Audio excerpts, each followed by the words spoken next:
आज हम लोग अभी इस वीडियो में चर्चा करेंगे कि किस प्रकार कोई भी ग्रह हमारे कारोबार को, हमारे व्यवसाय को, हम किस क्षेत्र में नौकरी करेंगे, क्या कारोबार करना चाहिए, क्या बिजनेस करना चाहिए।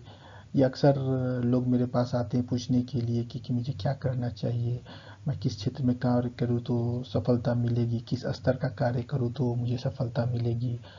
तो मैंने सोचा कि इस पर भी एक वीडियो बना दूं एस्ट्रोलॉजी के ऊपर, जो मैंने एक सीरीज शुरू किया है। पहले तो मैंने इस चैनल की शुरुआत ज्योतिष को सोच के ही की थी, लेकिन वीडियो कम ही डाल पाता था, ज्योतिष का नहीं डाल पाता था। कि मैं सोचा कि फिर डालना शुरू करता हूँ ताकि लोगों को मतलब क्लैरिटी हो। लोग मेरे इधर उधर भटकते हैं, कौन सा ज्योतिष क्या बताता है, कितना जानता है, ये पता ही नहीं चलता है। आज की डेट में बताने वाले सैकड़ों हैं कि क्या बता रहे हैं, क्यों क्यों बता रहे हैं, ये सब हो नहीं पा रहा है। जनसाधारण लोग भटक जा रहे हैं। तो इसलिए मैंने सोचा कि ज्योतिष की एक विस्तृत चर्चा शुरू की जाए, जिसमें लोग सीख सकेंगे ज्योतिष देखना। और एक बार ज्योतिष देखना आप सीख गए हैं तो मान के चलिए फिर जीवन में बहुत काफ़ी सारी कठिनाइयों का आराम से सामना कर पाइएगा और जीवन में सफलता के लिए इंसान अग्रसर हो पाता है। जीवन में ये ज़रूरी नहीं कि सफलता तुरंत मिले, लेकिन अगर जैसे जैसे आप इसको सीखते जाएंगे वैसे वैसे आपको समझ में आएगा कि ज्योतिष का इस्तेमाल करके कैसे जीवन में के लगभग सब काफ़ी महत्वपूर्ण क्षेत्रों में आप झंडा गाड़ सकते हैं। चाहे वो धन का हो, स्वभाव का हो, शादी का हो, प्रेम का हो, कारोबार का हो, भाग्य का हो, धर्म का हो, रोग से हो, आयु से हो, खर्चे से हो, पराक्रम से हो, किसी भी क्षेत्र का हो, आप इसकी मदद लेके अपना जीवन को सफल बना सकते हैं। और क्योंकि मैंने ऐसा कई लोगों के साथ किया है और उसको सफल पाया है, और मैंने इसको खुद भी आजमा के देखा है कई बार क्या, लगभग मैं तो हमेशा ही इसका इस्तेमाल करता हूँ और सफल और क्या मतलब क्या बताऊँ, मतलब आप इसका इस्तेमाल सही तरीके से सीखिए और सही तरीके से इस्तेमाल कीजिए। ये आपको निराश नहीं करेगा। बस मैं इतना ही कर सकता हूँ। लोग आज की डेट में ज्योतिष पे कम विश्वास इसलिए करते हैं क्योंकि उनको पता ही नहीं है कि ज्योतिष देखते कैसे हैं। क्योंकि आपको कुंडली देखने, अगर मैं ही आपको किसी भी मेरा वीडियो को देखिएगा तो मैं किसी भी एक टॉपिक का एक पार्ट को बताने में मुझे 20 से 25 मिनट लग जाते हैं एवरेज, साधारण तौर पे। और एक कुंडली में नहीं भी तो 50 चीज़ होती है देखने के लिए। उसकी देखने के बाद उसका आप काफ़ी देर तक आकलन कीजिएगा और कैलकुलेशन कीजिएगा और एनालिसिस कीजिएगा, तब जाके आप प्रेडिक्शन करना शुरू कर पाइएगा। तो सोचिए, अगर कोई ज्योतिषी आपको ये बोलता है कि वो 15 मिनट 20 मिनट का कुंडली देखकर आपके सारे सवाल का सही सही जवाब दे पाता है, तो ये संभव ही नहीं है। एक कुंडली को देखने के लिए करीब करीब, अगर आप एक कुंडली का आज की डेट में निकालिएगा तो लग्न चार्ट देखना पड़ता है, नवांश चार्ट देखना पड़ता है। ये दो सामने में देख रहे हैं। उसके बाद षोडश वर्ग है, अष्टक वर्ग है, दशा फल है, राशि है, नक्षत्र है, क्या कौन किस डिग्री पे काम कर रहा है, वक्री है, अस्त है, और भी षोडश षोडश वर्ग है, नवांश, दशमांश, चतुर्थमांश, द्वादशमांश, सप्तमांश, त्रिशमांश, इतनी सारी कुंडलियां हैं, इतनी सारी चीजें, हिंदू लग्न है, नीच भंग रहा है, योग बन इसमें बन रहा है, उसमें नहीं बन रहा है, क्या हो रहा है, कौन यहाँ नीच में वहाँ उच्च में। तो इस तरह का निष्कर्ष 15-20 मिनट का में लोग बता देते हैं। ठीक है, तो गलत होगा ही। जिस चीज़ की रचना कर, जिस चीज़ को एनालिसिस करने के लिए काफ़ी लंबा समय लगता हो, अगर वो आपको कोई व्यक्ति 5 मिनट 10 मिनट में बता रहा है तो क्या कर रहा है वो, तो सीधे जल्दी से अपना बोरिया बिस्तर बांध के जाना चाहता है अपना। तो इसीलिए आपको ये सब चीज़ खुद से सीख लेना चाहिए और इस चीज़ पे आपको पारंगत हासिल कर लेना चाहिए, और जिससे आप अपना अपने परिवार का और भी लोगों की आप मदद कर सकते हैं। थोड़ा समय लगेगा, लेकिन एक बार इसको सीख जाइएगा तो फिर ये आपके साथ चलेगा हमेशा के लिए। थोड़ी सी मेहनत है, कर लेना चाहिए। तो शुरू करते हैं एक बहुत ही महत्वपूर्ण चीज़ से, कि किस तरह से आप अपना किस क्षेत्र में आपको अपना कारोबार शुरू करना चाहिए, क्या करना चाहिए जिससे कि आपको सफलता प्राप्त हो सके। तो ये सबसे पहले मैं आपको बता देता हूँ कि कारोबार शुरू करने के लिए या किसी भी क्षेत्र में पढ़ाई शुरू करने के लिए यूपीएससी का एग्ज़ाम देना है, बीपीएससी का देना है, चाहे आपको आईपीएस बनना है, आईएएस बनना है, चाहे आपको मंत्री बनना है, एमएलए एमपी बनना है, चाहे आपको क्रिकेट में जाना है, या आपको फिल्म इंडस्ट्री में जाना है, या किसी भी क्षेत्र में जाना है, उसके पहले जो ये मैं सीरीज बताने जा रहा हूँ ये बहुत ही आवश्यक है इसके लिए कि आपको किस क्षेत्र में जाना चाहिए, नहीं जाना चाहिए, और कब जाना चाहिए और कितना जाना चाहिए और कितना उम्मीद करना चाहिए। ताकि आपको डिप्रेशन का या हताशा का सामना न करना पड़े। अगर आप उम्मीद ज़्यादा करना चाहते हैं तो उसका क्या उपाय है, इसका तो इस सीरीज में बताना मुश्किल हो पाया जाएगा, लेकिन मैं इसके लिए भी एक बनाऊंगा कि कैसे अगर आप बहुत कुछ पाना चाहते हैं और आपकी जीवन कुंडली में नहीं है तो उसको कैसे प्राप्त किया जाए, उसके लिए किस तरह का संघर्ष करना चाहिए, उसके लिए किस प्रकार का उपाय है। ये मैंने आजमाया हुआ तभी मैं आपको बता रहा हूँ। मैं आपको इस सीरीज में जितना भी बातें बता रहा हूँ वो मेरा किसी से सुना सुनाया या पढ़ाया नहीं है। ये मेरा खुद का इतने सालों का अनुभव है जो हजारों और 25,000 कुंडलियों के ऊपर आजमाया हुआ है। चाहे वो मैं करीब करीब मुझे काफ़ी लंबा अरसा हो गया है इस पर अध्ययन करते हुए और एनालिसिस करते हुए, और मैंने पाया है कि ज्योतिष शास्त्र बिल्कुल सटीक विज्ञान है। अपितु अगर आप इसको सही तरीके से सीखते हैं और सही तरीके से एनालिसिस करते हैं, इसमें कोई जोर जबरदस्ती नहीं है। इसमें आपकी अगर आप ये नहीं बता सकते हैं ज्योतिष शास्त्र में कि वो आदमी कितना ऊपर जाएगा, मगर ये आप बता सकते हैं कि वो जिस स्थिति में वहाँ से वो ऊपर जाएगा। वो कितना ऊपर जाएगा वो और भी काफ़ी सारी चीज़ों पे निर्भर करता है, उसका प्रारब्ध मतलब उसके पुण्य कर्म और भी बहुत सारी चीज़ों पे निर्भर करता है।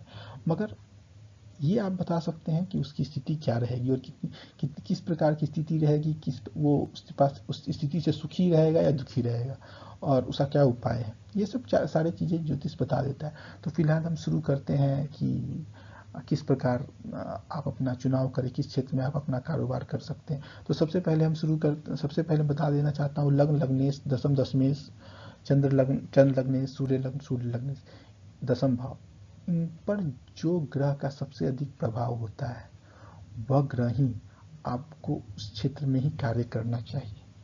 तो इतना तो मैं समझता हूँ कि मेरे दर्शक ही जानते होंगे लग्न किसे कहते हैं, लग्नेश किसे कहते हैं। लग्न वो होता है पहला घर में जो भी आपका राशि आता है उस ग्रह का जो मालिक होता है उसको लग्नेश कहते हैं। पहला घर जो होता है उसको लग्न कहते हैं। ये सबसे कुंडली का ये वो भाव होता है जो आपको दर्शाता है। इसलिए इस घर पे जो भी ग्रह सबसे ज़्यादा प्रभाव डालता है वह ग्रह ही आपको आपके कारोबार से जोड़ता है। तो ऐसे तो कुंडली में 9 ग्रह हैं, 7 ग्रह हैं, 2 छाया ग्रह हैं। तो सबसे पहले चूंकि सूर्य ग्रहों में राजा है और तो उसी से शुरुआत करते हैं। क्योंकि सूर्य राजा है तो जब भी ये किसी भी चीज़ को दर्शाता है तो राजसी दर्शाता है, बड़ा दिखाता है। और जब भी किसी चीज़ के साथ जुड़ेगा तो उसमें राज्य को तो जोड़ ही देता है। इसलिए अगर सूर्य का बलवान होने से राज्य के साथ जुड़ना स्वाभाविक हो जाता है। मंत्री बन सकते हैं, प्रधानमंत्री बन सकते हैं, आईएएस बन सकते हैं, आईपीएस बन सकते हैं, क्योंकि सब राज्य से जुड़ा हुआ है। सरकारी नौकरी के लिए भी सूर्य का बलवान होना जरूरी है। अगर सूर्य आपका बलवान है तो आप पिता के साथ भी कार्य कर सकते हैं, क्योंकि ये सूर्य पिता का भी कारक ग्रह है। सूर्य आत्मा का कारक ग्रह है, सूर्य प्रकाश का कारक ग्रह है। तो ये सब चीज़ों के साथ आप जुड़ के कार्य कर सकते हैं। सूर्य का राज्य से घनिष्ठ संबंध है, ये बात ध्यान रखिए। क्योंकि सूर्य स्वयं राजा है, राजपुरुष है। अतः जब भी सूर्य किसी भी चीज़ के लिए जुड़ेगा, किसी भी चीज़ के लिए वह रिजल्ट देने के लिए होगा, तो वह राज्य को किसी न किसी प्रकार से जरूर अवश्य जोड़ लेगा। इसीलिए अगर सूर्य बलवान हो तो राज्य के द्वारा धन प्राप्त हो जाता है। मध्यम मिडिल हो तो उससे कम, कमजोर हो तो उससे कम, मगर राज्य के जब वो जुड़ा हुआ है व्यवसाय तो राज्य के साथ जुड़ के ही आप अपना कारोबार और धन कमा सकते हैं। सूर्य का लग्न लग्नेश, चंद्र लग्नेश मीन्स चंद्र जिस राशि का स्वामी उससे अधिक संबंध हो सूर्य का, तो चाहे वो युति के द्वारा हो, चाहे वो दृष्टि के द्वारा हो, चाहे वह राशि परिवर्तन के द्वारा हो रहा हो, वह आपको यह बताता है कि किस दिशा में भी आपको धंधा करना चाहिए। अगर सूर्य द्वितीयेश है, चतुर्थेश है, पंचमेश है, नवमेश है, दशमेश एकादश है, तो ये और बलवान भी है, उसको सारी तरफ से मदद भी हो रही है, तो यह पक्का जान जाइए कि यह जातक जिसकी कुंडली है वो दूसरों पे शासन करने वाला है। वो राजयोग बना रहा है, वो अच्छा राजयोग दे रहा है। और एक बात और भी, ये सूर्य अग्नि स्वरूप है। आप तो जानते हैं सूर्य अग्नि से बना हुआ है। जब भी वह मंगल और केतु के साथ जुड़ता है, मंगल भी एक अग्नि ग्रह है और केतु तो मंगल का ही स्वरूप है, क्योंकि राहु शनि स्वरूप है, केतु मंगल स्वरूप है। तो जब यह मंगल और केतु के साथ मिलकर जब सूर्य कार्य करता है तो अग्नि से जुड़े हुए कार्य को अवश्य करवाता है। जैसे बिजली में काम करा देगा आपको, आपको बंदूक के फैक्ट्री में काम करा देगा, आपको ऐसी जगह पे काम कराएगा जहाँ आग का काम होता हो। और सूर्य, चूंकि सूर्य पिता का भी कारक ग्रह है, तो नवम स्थान पिता का है और पंचम स्थान नवम से नवम है। तो अगर ये तीनों पंचम नवम और सूर्य जुड़ जाए और वो व्यवसाय को भी दर्शाए, तो यह बात जान कि वो व्यक्ति अपने पिता के साथ मिलकर कार्य करता है और स्वतंत्र कार्य नहीं कर पाता है, वह पिता के ऊपर निर्भर हो जाता है। सूर्य को डॉक्टर भी माना जाता है। तो अगर सूर्य का प्रभाव व्यवसाय पे है और मंगल का भी योगदान है और पंचम भाव मजबूत है पंचमेश, तो हो सकता है जहाँ तक डॉक्टरी भी कर सके। और एक बात जानिए, सूर्य क्रूर ग्रह है, मगर सूर्य और बृहस्पति सात्विक ग्रह भी है। सूर्य, शनि, राहु क्रूर ग्रह है, सूर्य और बृहस्पति सात्विक ग्रह है। ये कभी भी किसी भी को गलत रास्ते पे नहीं ले जाते हैं। अतः सूर्य और गुरु और नवमेश ये तीनों धार्मिक ग्रह हैं। जब भी ये तीनों किसी भी चीज के साथ जुड़ते हैं ना, तो उसमें धर्म और अध्यात्म का तड़का लगा देते हैं। इसीलिए जब भी सूर्य, बृहस्पति और नवमेश को आप जब देखिए धंधे के साथ जुड़ रहा है, तो वो व्यक्ति धर्म अध्यात्म से अच्छा धन कमा लेता है। चाहे किसी मंदिर का पुजारी हो जाए, या किसी मठ का मठाधीश हो जाए, या किसी भी तीसरे संस्था, किसी संस्था का पुरोहित हो जाए, इस प्रकार से वो धन कमाता है। इस द्वादश स्थान नवम से चतुर्थ है। नवम स्थान धर्म का ग्रह है, द्वादश स्थान नवम से चतुर्थ है। इसका अर्थात यह है कि द्वादश स्थान मंदिर है, धर्म का घर है। तो धर्म का घर क्या होता है? मंदिर। और वहां से जुड़ के जब सूर्य काम कराता है, तो वो आदमी पुजारी से भी, पुजारी पृष्ठ इस तरह से जुड़ के धन का प्राप्त कर लेता है। तो ये सब चीज जो है आपको समझना चाहिए। तो आज के लिए इतना ही मैं सोच रहा था कि कोशिश करता हूँ सूर्य को लेके बताने का कि सूर्य किस प्रकार से जुड़ता है। अब जैसे कि सूर्य, और भी एक बात है कि सूर्य ज्योति प्रकाश भी है। तो अगर सूर्य आपका अब द्वादश भाव या द्वितीय भाव में पड़ा हुआ है और अशुभ है और उस पर पाप ग्रह की दृष्टि है, तो इस प्रकार का सूर्य आंखों की रोशनी भी छीन कर सकता है। तो इस प्रकार के एक छोटी सी बात थी जो मेरे ध्यान में आई, तो मैंने सोचा आपको बता दूं।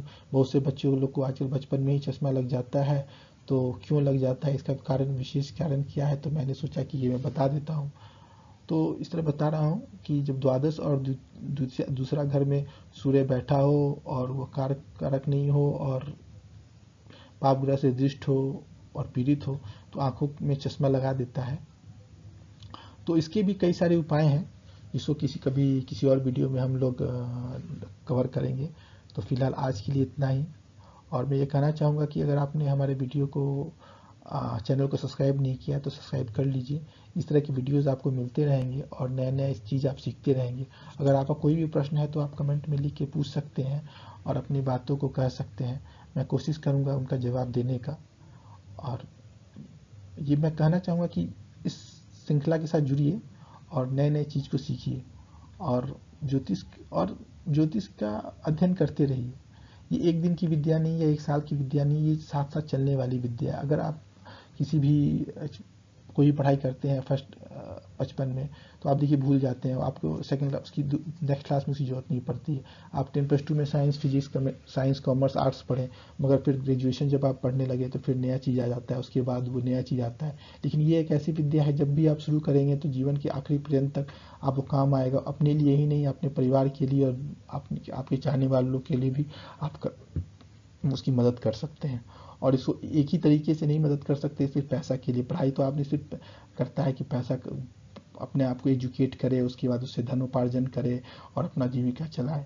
लेकिन ज्योतिष ऐसा नहीं है। ज्योतिष से आप अपना धन भी चला सकते हैं, किस क्षेत्र में कारोबार करना ये भी चला सकते हैं, आप अपना कैसे स्वास्थ्य को मेंटेन करें ये भी चला सकते हैं, आप कैसे पारिवारिक रिश्तों को सुधार सकते हैं वो भी चला सकते हैं, आप अपना धर्म अध्यात्म को कैसे मजबूत करें वो भी चला सकते हैं, कैसे आप अपने कार्य क्षेत्र में अच्छा करें वो भी चला सकते हैं। एजुकेशन एक बहुत इंपॉर्टेंट चीज़ है, लेकिन एजुकेशन आपको आपकी लाइफ पे कंट्रोल नहीं देता है। लेकिन अगर आपने ज्योतिष को सही तरीके से सीखा और सही तरीके से इसको इम्प्लीमेंट करना किया तो आप अपने जीवन पर नियंत्रण ले सकते हैं और जीवन की काफ़ी सारी समस्याओं से बच सकते हैं और जीवन में जो कुछ भी सफलता आप चाहिए उस चीज़ को समझकर एक सही दिशा में आगे बढ़ के जीवन में एक सफलता पा सकते हैं। और ऐसा मैंने कई लोगों के साथ हुआ है जिनको मैं जानता हूँ।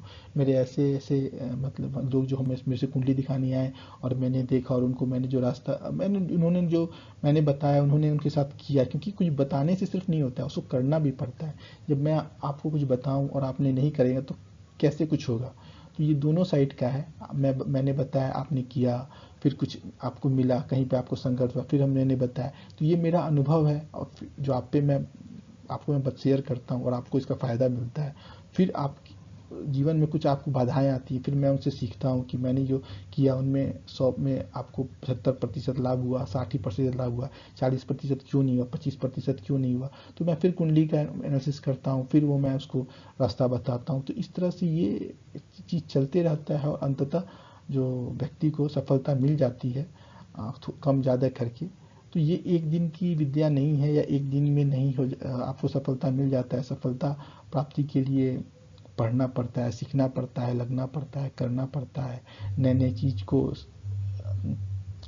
प्राप्त करने के लिए बहुत सारे कार्य ऐसे करने पड़ते हैं जिन पे शुरू में हमें विश्वास नहीं होता है, मगर जैसे जैसे हम आगे चलते हैं हमें मंजिल मिल जाती है।